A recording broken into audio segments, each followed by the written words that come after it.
В Казахстане режим ЧП продлен до 11 мая. Власти говорят, что это не окончательное решение. Тем временем на фоне эпидемии коронавируса в Нур-Султане участились случаи избиения граждан полицейскими. Правда, и сами казахстанцы бывают хороши. Ты вообще кто такой, Харчук? Я Пабло Эскобар здесь. Знаешь такой? Не с кем связался, я сажу. Жители Бишкека начали пренебрегать правилами карантина. Базары переполнены, очереди в рестораны быстрого питания, дети играют во дворах жилых домов. Репортаж Дарьи Тимофеевой из столицы Кыргызстана. Я этого придерживался. Но вот сейчас закончились средства, я вынужден выйти в город, в банкомат.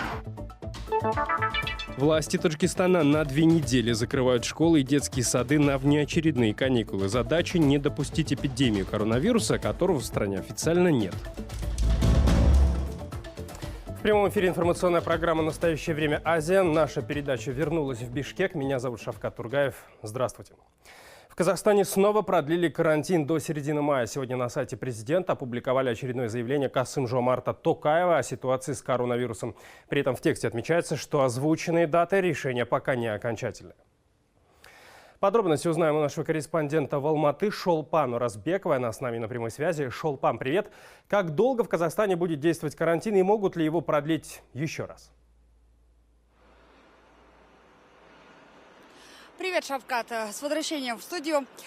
Сегодня, согласно заявлению Касым-Жомарта Токаева, карантин, который должен был закончиться в конце этого месяца, продлен теперь еще и до 11 мая. Я же отмечу, что первый раз карантин в Казахстане вводили до 15 апреля, но так как количество заразившихся резко возросло, его продлили до 30 апреля.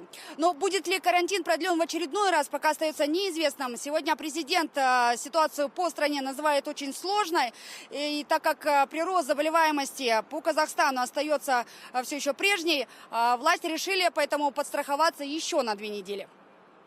С учетом складывающейся ситуации в нашей стране и на основании предложения Государственной комиссии экспертов, я принял решение подписать указ о продлении режима чрезвычайного положения до 11 мая текущего года. Это решение продиктовано нынешней сложной реальностью. В соответствии с законом 11 мая режим ЧП будет завершен, если, конечно, не произойдет новая массовая вспышка эпидемии. Надеюсь, что этого не случится. Между тем, в городах и областях, в таких городах и областях, где ситуация не осложнена, так как, например, в Алматы и Нур-Султане, возможно постепенное смягчение карантина. Это как раз то, что ранее чиновники обещали, говоря о 3-этапном возвращении городов к обычной жизни. То есть, в первую очередь, потихонечку начнут работать строительные, промышленные предприятия, транспортные компании, банки и так далее, ну а затем все остальные. Шолпан, а что говорят в Минздраве о нынешней ситуации с коронавирусом? Можно ли говорить, что пик заболеваемости уже пройден? Но на сегодняшний день то, что мы видим, данные штаба, фиксирующего статистику заражения коронавирусом, ежедневно увеличивается. На сегодняшний день число заразившихся коронавирусом по стране уже приблизилось к 3000, но в отличие от президента, сегодня чиновники заявили, что прирост заболеваемости уже идет на спад. И это несмотря на то, что, например, на прошедших выходных коронавирус выявлен больше, чем у 100 человек. За прошедшие сутки в стране зарегистрировано 116 новых случаев ковида, и прирост составил 4,5%. В целом за прошлую неделю прирост составил по республике от 4,5% до 8%, но имеет место в некоторых регионах повышение роста до 50%. Идет стабилизация прироста. Большое спасибо. Это была Шолпан Уразбекова на прямой связи из Нур-Султана. Казахстанцы все чаще нарушают режим карантина. От постоянной самоизоляции у некоторых не выдерживают нервы. Люди покидают свои дома и свободно гуляют по улицам, несмотря на запрет. Нередко все это заканчивается конфликтом с полицейскими. Ернур Досжанов продолжит. Ну я рад за тебя, что ты мне сделаешь? Уважаемый, документы предъявите, пожалуйста. Типичная картина в последние дни. Подуставшие от самоизоляции казахстанцы стали вымещать агрессию на полицейских. К примеру, этот 30-летний житель столицы необычным образом прославился на всю страну. Он попытался попасть в карантинную зону. Стражи порядка, разумеется, были против. Мужчина в ответ стал оскорблять их и даже возомнил себя известным наркобароном. Ты вообще кто такой, Харчук? Я Пабло Эскобар здесь. Знаешь такой? Не с кем связался, я сажу. Снимаешь? Правда, после ареста смелости у псевдонаркобарона поубавилось. И, как это обычно бывает, стал просить прощения. Но это не помогло ему избежать наказания. Следующие 2 месяца мужчина теперь проведет в тюрьме. Был задержан сотрудниками полиции во время карантина, где я очень сильно их оскорбил, нецензурной бранью выражался. Прошу прощения у всех жителей, у сотрудников полиции. Такой впредь нигде не повторится. Для меня это было большим уроком. А этот инцидент произошел в столице в минувшие выходные. Мужчина бросается с кулаками на одного из стражей порядка и избивает его. Второй полицейский при этом пытается успокоить разъяренного астанчанина. Что именно послужило причиной конфликта, пока неизвестно. В департаменте полиции, как обычно, заявляют, что начата проверка. Но избиение полицейского мужчине явно не простят. Агрессивное поведение граждан, кажется, разозлило и самих правоохранителей. Те стали более жестко реагировать на то, что люди нарушают правила карантина. В соцсетях это вызвало массу негодования. Вот свежий пример. Четвером просто, пятером. Одного чувака, который просто машину чинит. Мужчина вышел во двор починить автомобиль. Полицейским это не понравилось. Нарушителя карантина, судя по кадрам, задерживали как особо опасного преступника. Но после бурной реакции пользователей соцсетей в департаменте полиции сообщили, что с мужчиной провели беседу и сразу же отпустили. Что касается правоохранителей, то их действия теперь будут проверять на законность. Всего с начала действия карантина в Нур-Султане к административной ответственности привлекли почти 3500 человек. Более 200 из них арестовали. Ернур Душанов, Ганизат Оспанов. Настоящее время. Азия. Казахстан. Еще о новостях из Казахстана. В женской колонии Алматинской области коронавирус выявили у беременной. Об этом сообщили женщины-заключенные. Они позвонили в редакцию казахстанского бюро «Радио Свобода Азаттык» и рассказали, что боятся за свою жизнь и просят о помощи. По их словам, 22-летнюю инфицированную вывезли из колонии поздно ночью с субботы на воскресенье. И с тех пор какой-либо информации о ней нет. Это вас беспокоит с учреждения ЛАЗ-155/4. Вы знаете, у нас здесь такое чрезвычайное положение. Сидим как бы мы в неведении. Помогите нам, пожалуйста. В Комитете уголовно-исполнительной системы Казахстана рассказали, как именно коронавирус попал в закрытое учреждение. Осужденную якобы дважды возили на обследование в районную больницу. Там и обнаружили инфекцию. Женщина была на позднем сроке беременности, ее готовили к родам, изолировали от других сокамерниц, чтобы предотвратить распространение болезни. Между тем, правозащитница Марианна Гурина полагает, что в колонии может произойти всплеск заболевания. Заключенную часто посещали другие арестантки. Женщины, которые находятся там с детьми, они приходили и очень часто утешали больную, потому что у той была угроза выкидыша. Если же этот коронавирус был оставлен там, и кто-то из женщин сейчас является переносчиком, то трудно себе представить, чем это может закончиться. В Кыргызстане истекает срок чрезвычайного положения, которое объявили еще в конце марта. Через 3 дня власти должны решить, продолжать жесткий режим самоизоляции населения или постепенно начать возвращаться к прежней жизни. Тем временем число заболевших коронавирусом не сокращается. Последние новости узнаем у нашего корреспондента Джибек Бегалиева. Она с нами на прямой связи по скайпу. Джибек, привет. В правительстве обещали спад числа инфицированных COVID-19 на этой неделе. Все ли идет по сценарию властей? Привет, Шавкат. Вообще правительство на прошлой неделе прогнозировало пик эпидемии коронавируса, и в принципе все так и выглядело. Инфицированных становилось все меньше, а тех, кто выписывается из больницы, становилось все больше. Но в последние дни тенденция немного изменилась. Но, несмотря на это, людей на улице выходит все больше и больше. Вот и наша передача теперь выходит раньше, чем наступает комендантский час. И впервые за долгое время для прямого эфира я сегодня вышла на улицу. Здесь вот напротив меня стоят милиционеры, они никаких вопросов не задают, и, в принципе, люди свободно на улице ходят.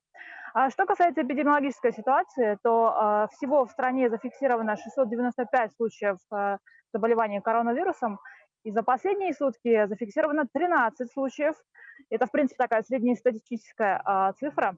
3 из них медики.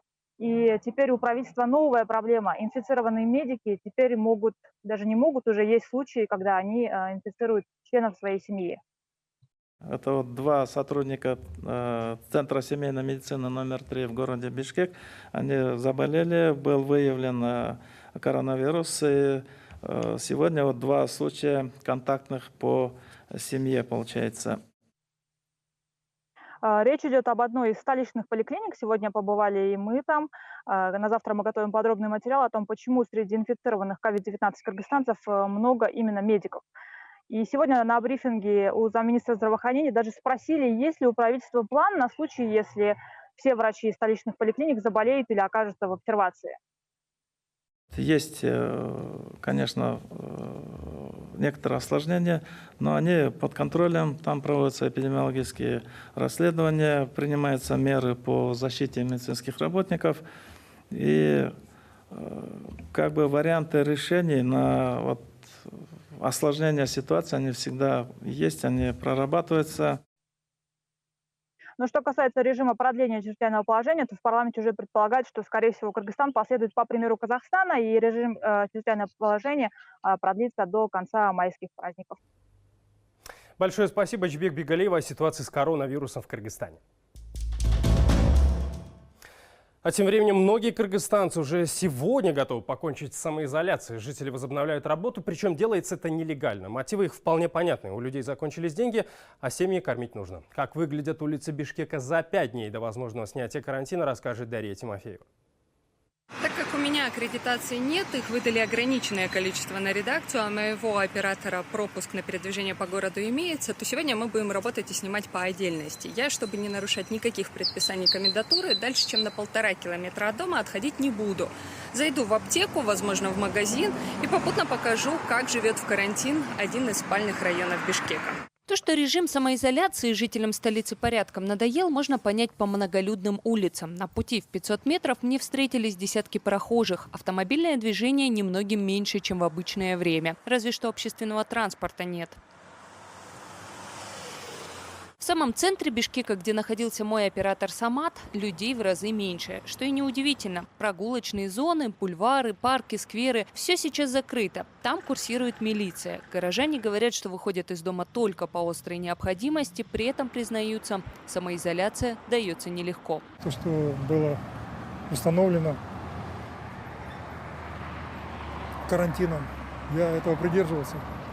Но вот сейчас закончились средства, я вынужден выйти в город, в банкомат. Многие уже устали от карантина. Все хотят работать, тем более весна, тюльпаны цветут. Соблюдаю все карантинные меры, одеваю маску. Устали от карантина, конечно, потому что дома без дела лежать тоже как-то плохо. И детей кормить надо, и работы как бы нету сейчас. Я очень-очень бородатый в течение 4 недель. Вот. Так что вот такие вот у нас дела. Ребенок у нас, получается, тоже приболел. Из-за чего? Потому что она не видит солнышко, а ей это необходимо. Вот. И как бы быстрее бы это все закончилось. Правдивую картину описали бы, что будет. Вот, например, без содержания. Все не работают почти что. У некоторых дети, у некоторых больные, там это родственники.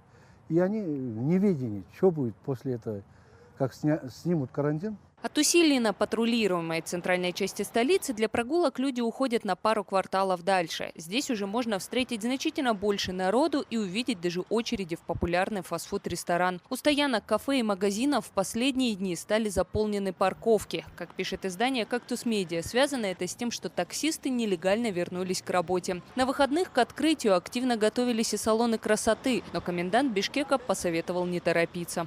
Мне поступает все больше сообщений, и лично по моим наблюдениям люди уверены, что салоны красоты откроются с 1 мая 2020 года. Жители начали готовиться к открытию своих заведений. Я информирую вас, что сейчас рано что-либо планировать, не нужно вводить людей в заблуждение. Пока Самат снимал в центре города, я дошла до аптеки узнать, есть ли медицинские маски. Еще совсем недавно это был самый дефицитный товар. Власти в Кыргызстане до конца не определились, обязательно ли надевать средства защиты на улице. В комендатуре грозили штрафами, другие чиновники говорили, что они вне закона. Но вот президент, к примеру, маски не носит. Здрасте. А маски есть? Да, есть. А сколько стоят они? 15. Ну, давайте 2. То есть дефицит закончился маски? Да.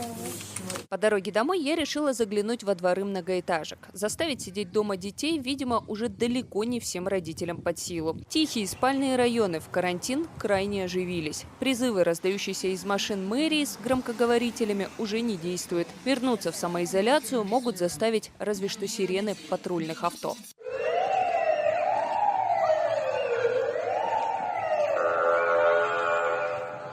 И все же рекордсменами по количеству людей остаются базары. Прогулка на любой из продуктовых рынков столицы покажет, что режим ЧП не сильно отразился на их привычном распорядке. Дарья Тимофеева, Самат Алышбаев. Настоящее время. Азия. Кыргызстан.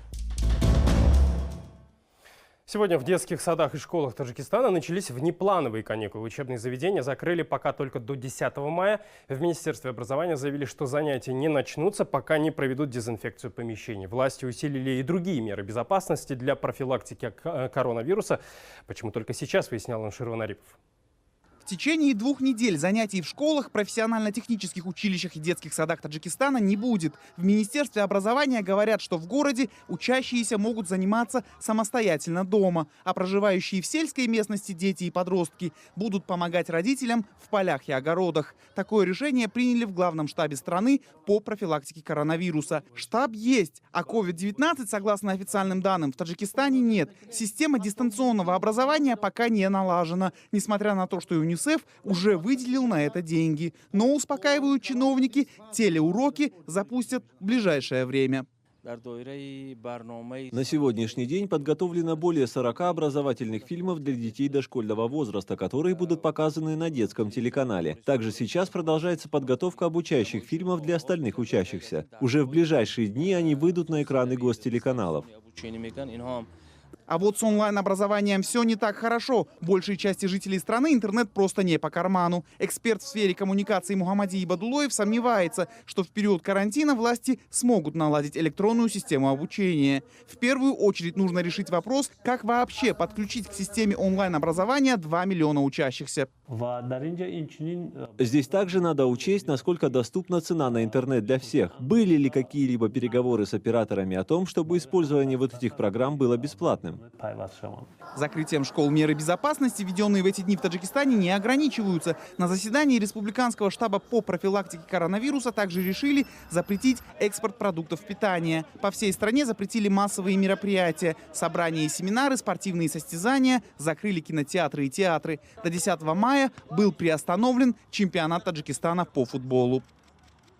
Сегодня для посещений был закрыт медицинский центр номер 1 города Душанбе, куда свозят всех больных с пневмонией и подозрением на коронавирус. Причины закрытия больницы сотрудники не называют, но говорят, что беспокоиться не нужно.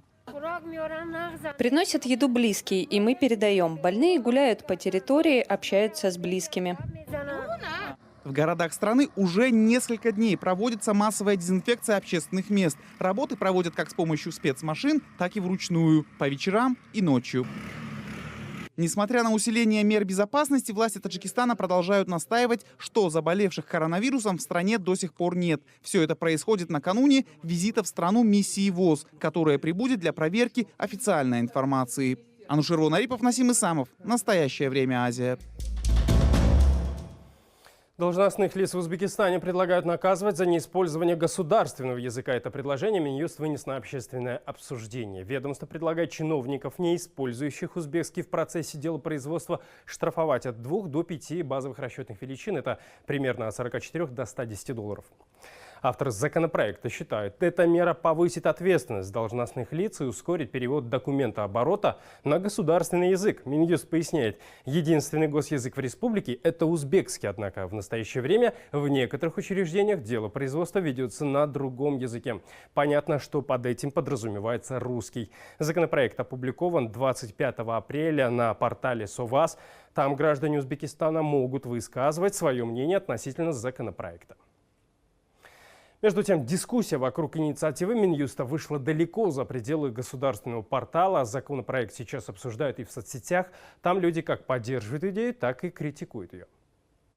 Если они решили соблюдать законодательство о языке, то должны ввести делопроизводство на латинице, а так это очередная полумера. Вот опять провокация. Делим нацию русские и узбеки. Понимаю, но говорить не могу на узбекском. Мне ближе таджикский. Что теперь? Мне ехать в Таджикистан?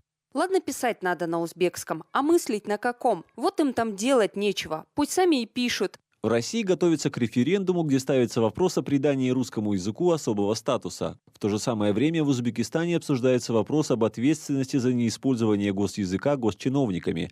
Но тут-то и дело. Пятая колонна воет и не перестает. Пятая колонна – это прежде всего наши земляки. И они не воюют, а просят не делать глупых, ненужных действий.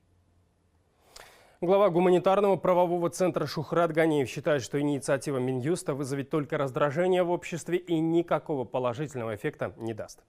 Как может сегодня человек, который проработал, будучи профессионалом в своем деле, к примеру, я не знаю, инженером, управленцем, 20-25 лет на русском языке, на русском делопроизводстве, вдруг в один момент, испугавшись штрафов, перейти на узбекский? Я думаю, это не метод и это не эффект. Он не даст, конечно, ничего, кроме раздражения. Сложно сегодня людям, они устали, и надо было учитывать все. Конечно, я не против того, чтобы государственный язык обрел в полной мере полную масштабность, в полную силу заработал, наконец, по протяжении 30 лет. Но усилить его какими-то санкциями в виде штрафов, я думаю, это не целесообразно сегодня. При этом Шухрат Ганиев считает, инициатива Минюста запоздала. По его словам, для развития и укрепления государственного языка нужно выбирать другие методы.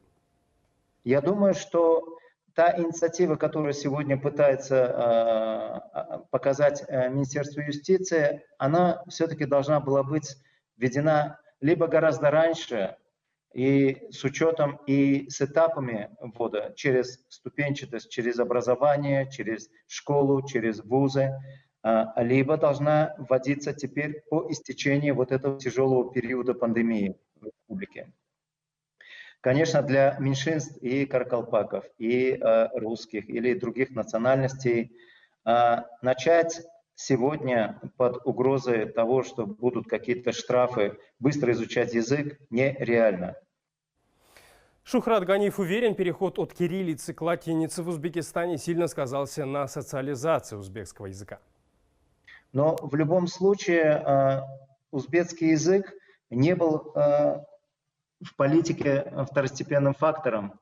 И вся ситуация внутри была более или менее обрамлена в какие-то стратегические этапы развития и социализации этого языка. Но вопрос социализации ведь не только зависит от государства.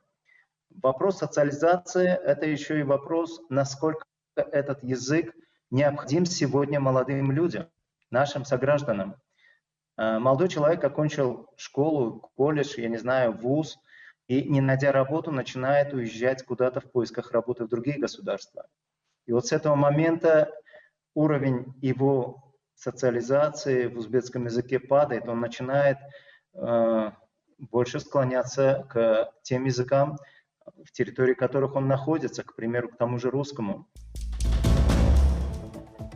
На этом все. Смотрите нас в социальных сетях, в эфире своих национальных телеканалов и в прямом эфире круглосуточного телеканала «Настоящее время» в Ютубе. Мы встретимся с вами завтра. Всего доброго.